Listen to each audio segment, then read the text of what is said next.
We have this Paul Tudor Jones clip. Let's watch this clip and then we'll discuss. But it would be some combination of probably gold, vol adjusted, Bitcoin, gold, stocks. That's probably your best portfolio to fight inflation. Vol adjusted, because the vol of Bitcoin's obviously 5 times that of gold, so you're gonna do it in different weights. You said at one point you would allocate 1 or 2% of your portfolio to Bitcoin. Is it still? Yeah, I think particularly now that the roadmap is clear, then again, if I'm a policymaker, I'm going to run really low real rates. I'm going to have inflation running hot, and I'm going to tax the American consumer to get out of my debt trap. And that's exactly what Japan, who's the most fiscally constrained in the world, doing. And it works until the population throws you out because you let inflation get too hot. Yeah, it's notable. On the train. Yeah, he's on the train. Nothing stops this train. He's been saying that for years, so there is that, but it's just so notable, I think, when someone like Paul Tudor Jones tells people that, hey, you should own at least a couple percent in Bitcoin. And let's be clear, if everyone owned 1% in Bitcoin, the price would be it'd be massively higher. We could only be so happy if everyone bought 1% of their net worth in Bitcoin.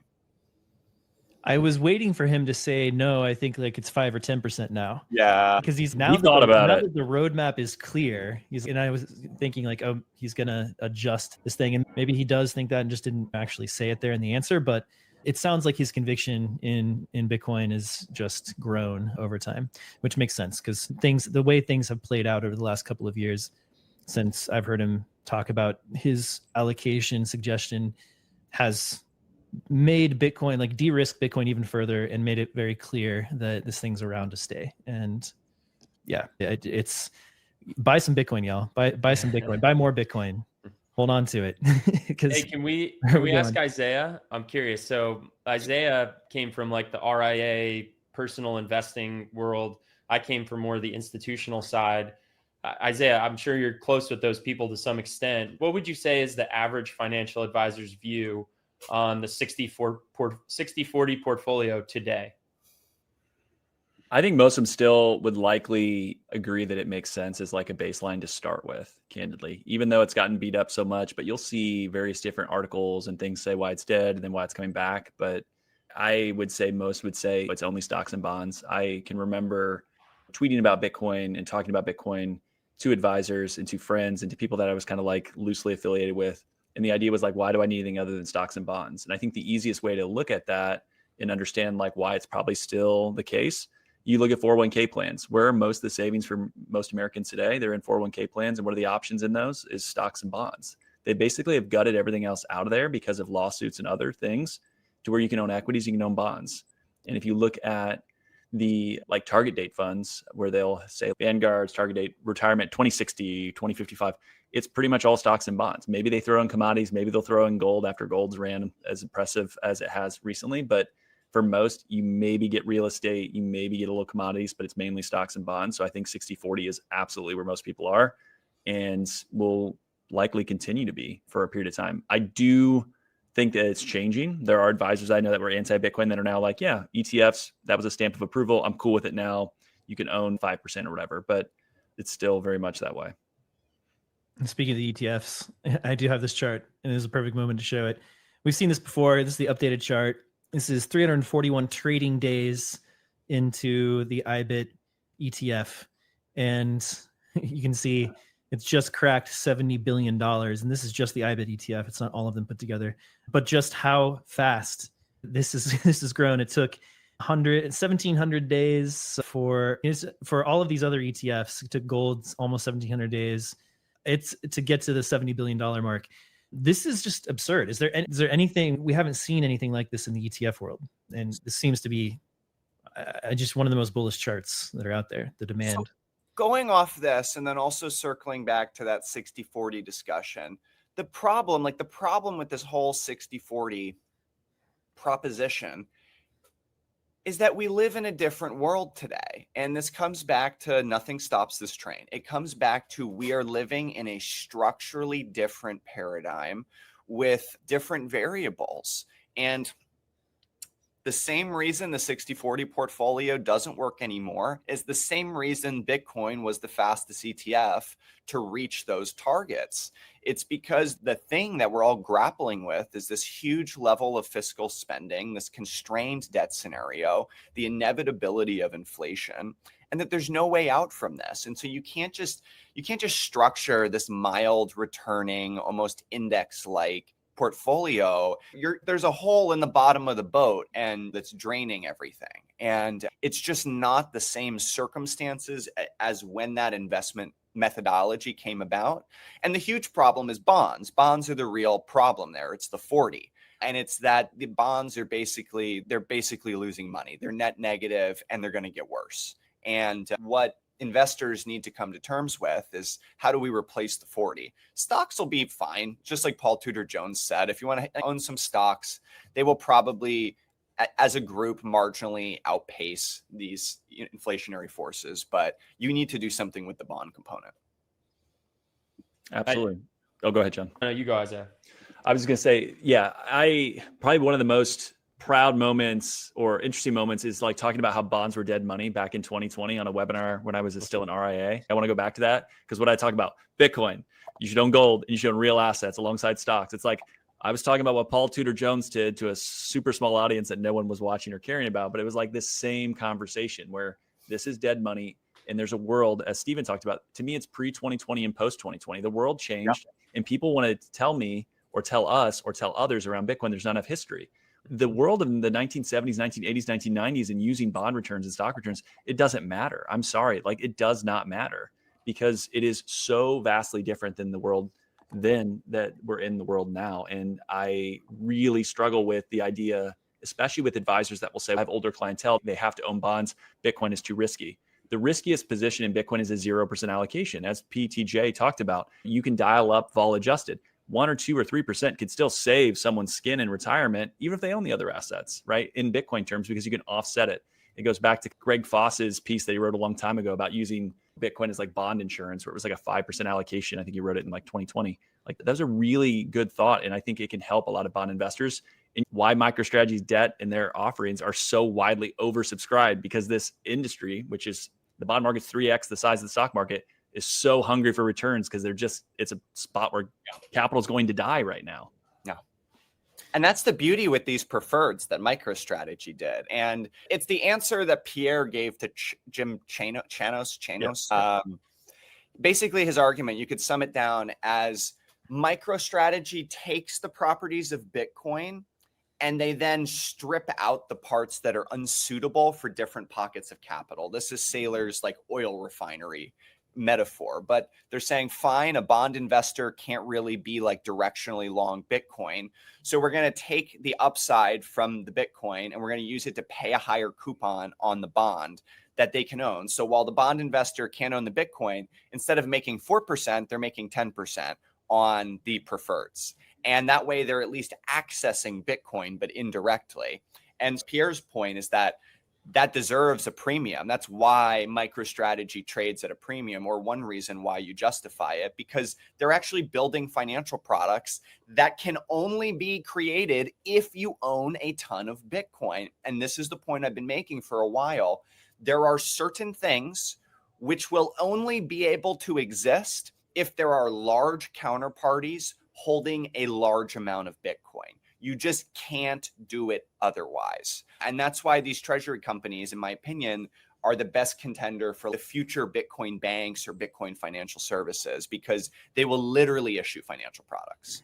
And this is like an arbitrage, or Pierre might call it a speculative attack, like one of the vectors of the speculative attack, meaning we're attacking fiat by bringing fiat and converting it into Bitcoin and the Bitcoin financial system, and doing it in a massive pipe coming in. Like, it's a high bandwidth speculative attack.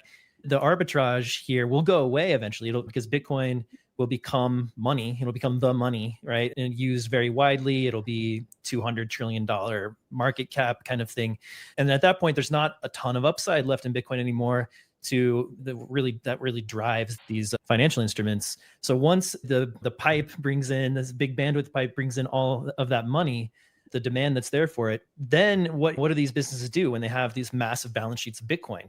Plenty of products and services to offer if you have a massive balance sheet of Bitcoin. And so they'll, like Steven said, there'll be Bitcoin banks, Bitcoin financial services companies. They'll be the Goldman Sachs of this new era. So that's where it comes. That's the end game here, because I've heard people ask what happens when there's less demand for these instruments because Bitcoin is appreciated, quite a bit, and that pace of appreciation is going down. That might be 30 years from now or something, but it will happen at some point. Totally. And I'll just add, you guys brought up a ton of great points there. On the bond stuff, 60/40, I just want to add a point here because I was talking with the Yahoo Finance folks recently about this. And anyone who's been investing for a bit, you may know that there are different types of trades or strategies or like reasons why something might work out from an investment perspective. Just a few of them are things like mean reversion, trend following, value, growth, event driven, arbitrage, etc. In some senses, it's shocking that 60/40 and like the people who recommend having 40% in bonds haven't changed that. Because to Isaiah's point, we're now 5 years into bonds being a terrible investment. Just to put some numbers around that, you can take some ETFs that track bonds. Government, GOVT, is a treasury bond ETF. Ag is a mix of treasuries, mortgage-backed securities, corporate bonds, and some other stuff.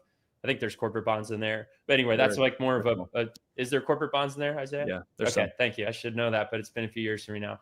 And then there's LQD, which is all corporate bonds. All three of those ETFs are down on a nominal basis over the last 5 years. Nominal. So not even accounting for inflation. Bonds have been horrendous for the last 5 years. So on the one hand, you could say, what are these people doing? Have they not been paying attention? I think the answer is that they think this is a mean reversion trade. Yeah. They think this is bonds have been bad for 5 years. Now's your time because we're going to revert to the mean, go back to 60/40. But for all the reasons we just described, I think the Bitcoin community is going on the record here saying, no, there was a particular period of time from roughly 1980 to 2020 where bonds did very well. We think we're entering, it's already been a multi-year period. Maybe it's going to be a multi-decade period where bonds do not do well. So that if you haven't heard that from others, that's the investment thesis. So there's even, I want to just drill down on one point you made. I'm just pulling up TLT, 20 plus year treasury bond ETF. In the last 5 years, it is down 46%. Now, you guys are Bitcoiners. You're hearing 46%. Yeah, that sounds like that happens every few years, right? Like that's tough, but you go through it. No, this doesn't happen in bonds. Let's say the average return, because what were you making on those bonds in a good year? 3% a year, 4% a year, something like that. We're talking 10 years of returns wiped out. Like it's not close. It's like a cataclysmic drawdown in some ways. This is my issue with, to John's point, there's notable people, huge followings, traditional finance. Maybe they run a bond ETF or other things, right? But it is this patient bond investor will be rewarded. That was tweeted in 2021. I'll resurface it because sometimes I like to troll a little bit on Twitter, but I'm still waiting for that patience to pay off. And it's like, you are really hurting people explaining that you just need to be patient in bonds when it is a math problem and they just don't want to run the numbers. And it's really funny to me that it is these crazy psychopathic Bitcoiners that are so delusional, yet it's the same people that want to sit in these assets that are doomed to fail. And they know they're going to fail because they think there's this big mean reversion, but they don't understand the world has changed. And it's really fascinating because, again, to highlight, the bond market is so much bigger than the stock market. It's so much bigger than the stock market. And there's so much money and wealth there. And to see that shift will be big. And I think a lot of that comes to Bitcoin. It's going to go to other places as well, but there's a lot of money that needs to find a home. And you said it's a math problem. And I think this bears explaining. Bonds aren't really like equities in a sense. Like there's not this, oh yeah, I think NVIDIA is going to be great in 5 years, so I'm willing to pay more for it. Bonds are mathematical. It's a spreadsheet. It's how much it costs to buy it, what the yield is, what inflation is. And so when bonds break, they break. There's nothing else there. There's not like innovation and new product lines and maybe NVIDIA does something cool or maybe whatever. It is a math problem. For sure. Bonds are basically cash plus a little bit. And I think people are not realizing that the plus a little bit is not nearly enough to compensate you for what you're losing out in other ways. And the biggest thing you said was nominal. That's the thing that also blows your mind. It's a nominal loss, but the real purchasing power, oh my gosh, is insane. The amount of loss that's happened in bonds. We've got BTC in DC coming up September 30th and October 1st. This is going to be a really unique event in the Bitcoin conference scene. It's going to be hosted at the Kennedy Center, the historic Kennedy Center in Washington, DC. It's right next to the infamous Watergate Hotel, where there'll be events going on as well. So really cool space to have this conference. You can expect policymakers and Hill staffers and lobbyists and industry leaders coming to join and talk about Bitcoin policy. And this is obviously, I think, an incredibly important time, this particular year, where we began it by the administration signing an executive order to establish a strategic Bitcoin reserve. I think it's especially important right now. So check out btcndc.com, grab yourself a ticket. Prices will go up. So come and join. It's going to be a really cool scene. So hope to see you there. And also check out Mara. Thanks to Mara, who helps to secure the Bitcoin network and to support this show as well. So thanks to Mara. They also hold a ton of Bitcoin in their corporate treasury. Hats off to them, what they're doing for Bitcoin.